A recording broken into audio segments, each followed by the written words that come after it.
Good evening everyone, myself Apna and today I'm here to deal with a small portion from our physics first chapter, electric charges and fields. So before moving into my portion, I want to tell you something. Actually, I want to give you some tips for you. I don't know this will be helpful for everyone who's watching this, but it will be useful for someone who is really looking forward to be productive in their studies and work. So plan your next day in the morning itself or the night before, because we are having an online lectures every day. So there will be a lot of disruption for our studies and work. So make sure that you plan your day wisely. Okay. Then I'm moving into my topic, electric dipole. So what is an electric dipole? Two equal and opposite charges which are separated by a small distance. Once again I repeat, equal and opposite charges. Two equal and opposite charges which are separated by small distance. So we are representing the small distance as 2a. Okay, അപ്പോൾ നമ്മൾ 2a നമ്മൾ usually A എന്നോ R എന്നൊക്കെ ഒരു single ആൽഫബറ്റിലാണ് നമ്മൾ represent ചെയ്യാറ്. പക്ഷേ നമ്മൾ ഇലക്ട്രിക് ഡൈപോളിൻ്റെ മോസ്റ്റ് ഓഫ് ദ ആപ്ലിക്കേഷൻസിൻ്റെ കേസിൽ നമുക്ക് ഇലക്ട്രിക് ഡൈപോളിൻ്റെ ഹാഫ് ലെങ്ത് മാത്രമേ ആവശ്യം വരാറുള്ളൂ. അതുകൊണ്ടാണ് നമ്മൾ 2a എന്നെടുത്ത്. അപ്പോൾ ഹാഫ് എടുക്കുമ്പോൾ നമുക്ക് കൺവീനിയൻ്റ് ആയിട്ടുള്ള ഒരു എലമെൻറ്റ് കിട്ടാൻ വേണ്ടിയിട്ടാണ് നമ്മൾ അങ്ങനെ ചെയ്തത്. അപ്പോൾ ഇനി ഇലക്ട്രിക് ഡൈപോളിന് ഡെഫിനേഷൻ നമ്മൾ ഒന്നുകൂടെ അക്യുറേറ്റ് ആയി പറയുകയാണെങ്കിൽ, two equal and opposite charges which are separated by a small vector distance എന്നാണ് നമ്മൾ ഒന്നുകൂടെ അക്യുറേറ്റ് ആയിട്ട് പറയാം. അപ്പോൾ വെക്റ്റർ ഡിസ്റ്റൻസ് പറയുമ്പോൾ എന്തായാലും എന്തുണ്ടാവും, ഡയറക്ഷൻ ഉണ്ടാവും. അപ്പോൾ it is directed and electric dipole is directed from -q to +q. Okay, then ഒരു ഇലക്ട്രിക് ഡൈപോളിൻ്റെ നെറ്റ് ചാർജ് എപ്പോഴും 0 ആയിരിക്കും. കാരണം എന്താ, രണ്ട് ഈക്വൽ ആൻഡ് ഓപ്പോസിറ്റ് ചാർജസ് ആണ് നമ്മൾ യൂസ് ചെയ്യുന്നത്. അപ്പോൾ എന്താണ്, ഡെഫിനറ്റ്ലി നെറ്റ് ചാർജ് 0 ആയിരിക്കും. ദെൻ അപ്പോൾ നിങ്ങൾ വിചാരിക്കും ഇലക്ട്രിക് ഫീൽഡ് 0 ആവില്ലേ? ഒരിക്കലും ഇല്ല. കാരണം നമ്മൾ ഇലക്ട്രിക് ചാർജ് കാണാൻ ഇവിടെ ഒരു ടെസ്റ്റ് ചാർജ് വെക്കുക. അപ്പോൾ ഈ ടെസ്റ്റ് ചാർജിനെ ഈ -q എന്ത് ചെയ്യും, അട്രാക്ട് ചെയ്യും, +q എന്ത് ചെയ്യും, റിപ്പൽ ചെയ്യും. അപ്പോൾ ഇത് ഒരിക്കലും ഈക്വൽ ആൻഡ് ഓപ്പോസിറ്റ് ആണ്. സോ ഇലക്ട്രിക് ഫീൽഡ് ലൈൻസ് ഒരിക്കലും 0 ആവില്ല ആ കേസ്, ഇലക്ട്രിക് ഡൈപോളിൻ്റെ കേസിൽ.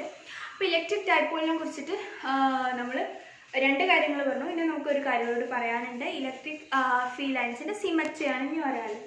അപ്പോൾ നമുക്കറിയാം, നമ്മൾ ടെസ്റ്റ് ചാർജിൻ്റെ കേസ് എടുക്കുകയാണെങ്കിൽ ഒരു ആർ ഡിസ്റ്റൻസ് അകലെ നമ്മളിവിടെ ഒരു പോയിന്റ് എടുത്തു. ആ സെയിം ആർ ഡിസ്റ്റൻസ് ഇവിടെ ഒരു പോയിന്റ് എടുത്താൽ എന്താവും, രണ്ടിൻ്റെയും magnitude of electric field intensity എന്തായിരിക്കും, 1/4πε0 q/r². സെയിം ആയിരിക്കും. ഇനി നമ്മൾ ഇങ്ങോട്ട് എടുത്താലും സെയിം ആയിരിക്കും, ഇങ്ങോട്ട് എടുത്താലും സെയിം ആയിരിക്കും. ദാറ്റ് മീൻസ് നമ്മൾ ത്രീ ഡയമെൻഷനിൽ ഏത് ഡയറക്ഷനിലോട്ട് എടുത്താലും magnitude of electric field line of a point charge with its equal distance will be same.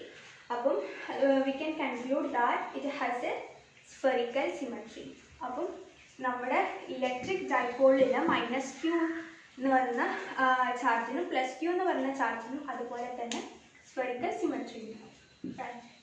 അപ്പം നമ്മൾ പറഞ്ഞത് സ്മോൾ ഡിസ്റ്റൻസ് ആണെന്ന് പറഞ്ഞു. അപ്പോൾ ശരിക്കും ഭയങ്കര സ്മോൾ ആയിരിക്കും, അപ്പം ഇതിലേറെ ക്ലോസ് ആയിരിക്കും. So it has we can conclude from that electric ഡൈപോളിൻ്റെ ഇലക്ട്രിക് ഫീൽഡ് ലൈൻ സിമെട്രി എന്ന് പറഞ്ഞാൽ എപ്പോഴും സിലിണ്ട്രിക്കലായിരിക്കും.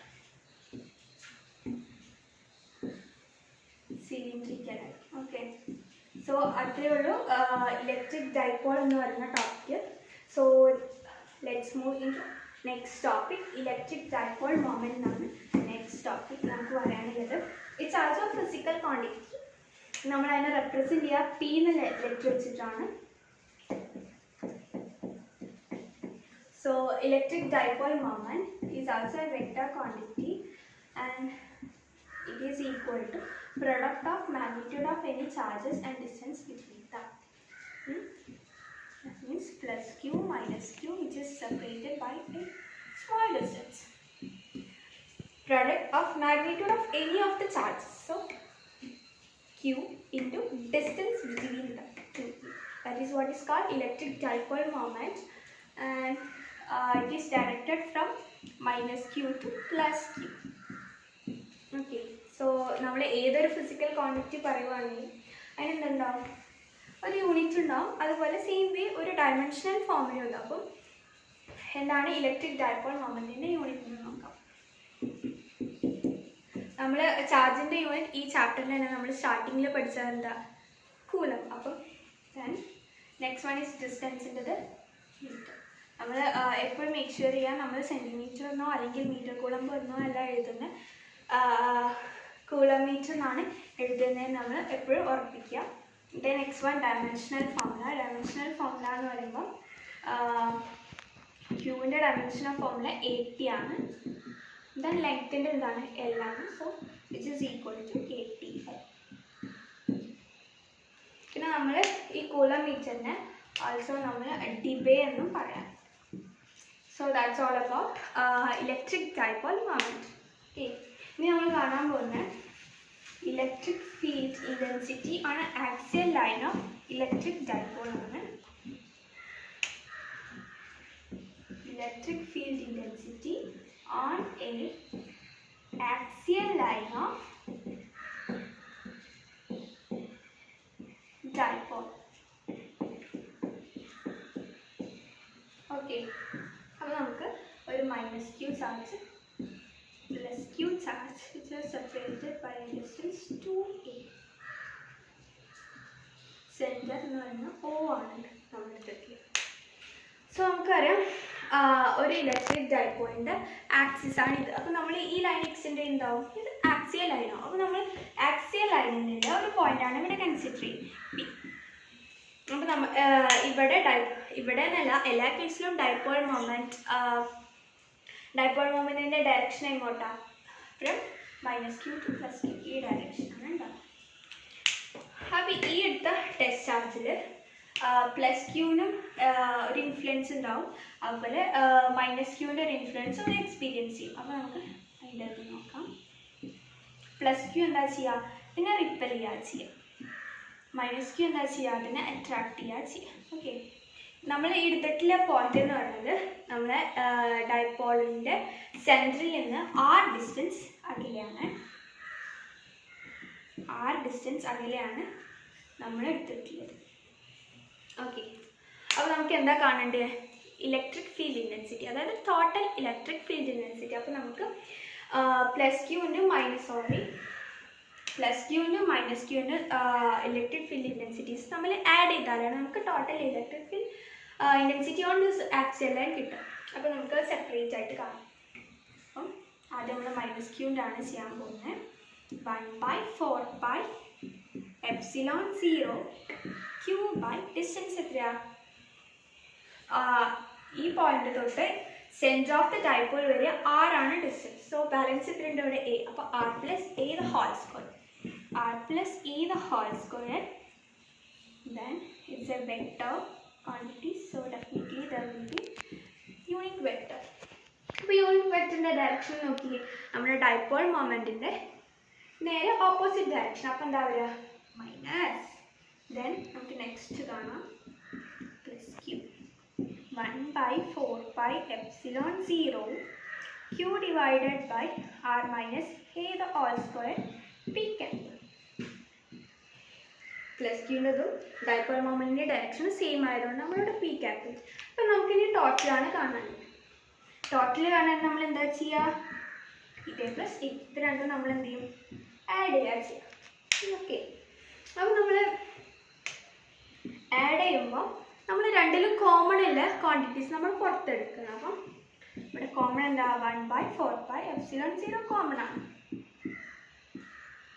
നെക്സ്റ്റ് എന്താ കോമൺ? രണ്ടിൽ ക്യൂ കോമൺ ആയിട്ടുണ്ട് അല്ലേ? ദെൻ പി ക്യാപ്പ് കോമൺ ആണ്, പക്ഷെ രണ്ട് ഡയറക്ഷനിലാണ്. ഓക്കെ, അപ്പോൾ നമ്മൾ എന്താ ചെയ്യുക? ബാക്കിയുള്ളത് എഴുതാണ്. r minus a the whole square plus 1 minus r plus a the whole square. പക്ഷെ നമുക്ക് പി ക്യാപ്പ് കോമൺ ആക്കിയെടുക്കാം. പക്ഷെ ആ മൈനസ് പി ക്യാപ്പ് ഒക്കെ നമ്മൾ അകത്തോട്ട് കൊണ്ടുവരുമ്പോൾ എന്തായി? ഇവിടെ മൈനസോ. ഓക്കെ, ഇനി പ്യുവർലി നമ്മുടെ മാത്തമാറ്റിക്സ് ആണ് ഉള്ളത്. സോ ഞാൻ മുകളിൽ കാണിക്കുകയാണ്. നമുക്കിവിടെ എന്താ ചെയ്യാൻ പറ്റുക? ഇതിനെ ക്രോസ് മൾട്ടിപ്ലൈ ചെയ്യാൻ പോവാണ് നമ്മളിവിടെ. q/4πε0 ഇതിനെ എക്സ്പാൻഡ് ചെയ്യാണ്. r² + a² + 2ar മൈനസ് ഇതിനും നെക്സ്റ്റ് ഇങ്ങോട്ട് ക്രോസ് മൾട്ടിപ്ലൈ ചെയ്യുക, എന്നിട്ട് നമ്മൾ എക്സ്പാൻഡ് ചെയ്യുക. അപ്പോൾ r square plus a square minus 2ar all divided by, this will be equal to r square minus a square the whole square. നമ്മൾ ചെറിയ ക്ലാസ്സിൽ പഠിച്ചതാണ്, അതുകൊണ്ടാണ് ഇത് കൂടുതലും ഡീറ്റെയിൽ ആയിട്ട് പറയാത്തത്. R square minus a square the whole square and p ക്യാപ്പിൻ്റെ പി ക്യാപ്പ്. അപ്പോൾ ഇത് നമുക്ക് നോക്കി, നമുക്ക് ഏതെങ്കിലും ക്വാണ്ടിറ്റീസ് കട്ട് ചെയ്യാനുള്ള സ്കോപ്പ് ഉണ്ടോ? യെസ്. ഈ മൈനസ് ബ്രാക്കറ്റിൻ്റെ ഉള്ളിലോട്ട് പോകുമ്പോൾ മൈനസ് ബ്രാക്കറ്റിൻ്റെ ഉള്ളിലോട്ട് പോകുമ്പോൾ നമുക്ക് ആർ സ്ക്വയർ കട്ട് ചെയ്യാം, അല്ലെങ്കിൽ എ സ്ക്വയർ കട്ട് ചെയ്യാം. ഓക്കെ, അപ്പം ഞാൻ ബാലൻസിലത് എഴുതുകയാണ്. Which is equal to q by 4 epsilon 0 2 into 2ar, അതായത് ar 2 തവണ, അപ്പോൾ 2 into 2ar divided by r square minus a square whole square p cap. അപ്പോൾ നോക്കിയേ, നമുക്കിനി ഇതിൽ നിന്ന് എന്തെങ്കിലും ക്വാണ്ടിറ്റീസ് ഒക്കെ കണ്ടെത്താൻ പറ്റുമോ നോക്കി. യെസ്, നമ്മുടെ ഇലക്ട്രിക് ഡൈപോൾ മൊമെൻ്റ് ഉണ്ട് ഇവിടെ, ക്യൂ ഇൻറ്റു 2a അല്ലേ. അപ്പോൾ നമ്മളത് അങ്ങനെ എഴുതുവാണ്. 1/4 epsilon 0 2 into p are divided by r square minus a square the whole square p cap. പിന്നെ നമ്മൾ അപ്ലൈ ചെയ്യുന്ന മോസ്റ്റ് ഓഫ് ദ കേസസിലും r will be far greater than a. So നമുക്ക് എന്ത് ചെയ്യാം, എനെ ഇവിടെ നെഗ്ലക്റ്റ് ചെയ്യാം, which is equal to, it will be equal to 1/4 epsilon 0 2pr divided by r square minus a square എന്നുള്ളത് എന്താവും, r square the whole square p cap. Then next step,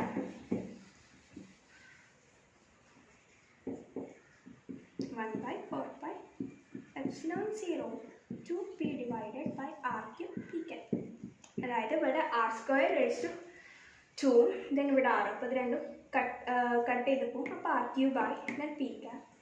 അപ്പോൾ നമുക്ക് ഇതിനെ എങ്ങനെയും എഴുതാം, 1/4 epsilon 0 2p vector p by r cube എന്ന് എഴുതാം. അപ്പോൾ ഇതാണ് ഇലക്ട്രിക് ഫീൽഡ് ലൈൻസിൻ്റെ ആക്സിയൽ ലൈനിലുള്ള ഇലക്ട്രിക് ഫീൽഡ് ഇൻറ്റൻസിറ്റി, ഡൈപോളിൻ്റെ ആക്സിയൽ ലൈനിലെ ഇലക്ട്രിക് ഫീൽഡ് ഇൻറ്റൻസിറ്റിൻ്റെ ഇക്വേഷനാണ് നമ്മളിപ്പോൾ ഡിറൈവ് ചെയ്തിട്ടില്ലേ. അപ്പം I'm concluding my portion here. I hope എല്ലാവർക്കും മനസ്സിലായി എന്ന് വിചാരിക്കുകയാണ്. എന്തെങ്കിലും മിസ്റ്റേക്സ് ഉണ്ടെങ്കിൽ I'm very sorry about that, and thank you.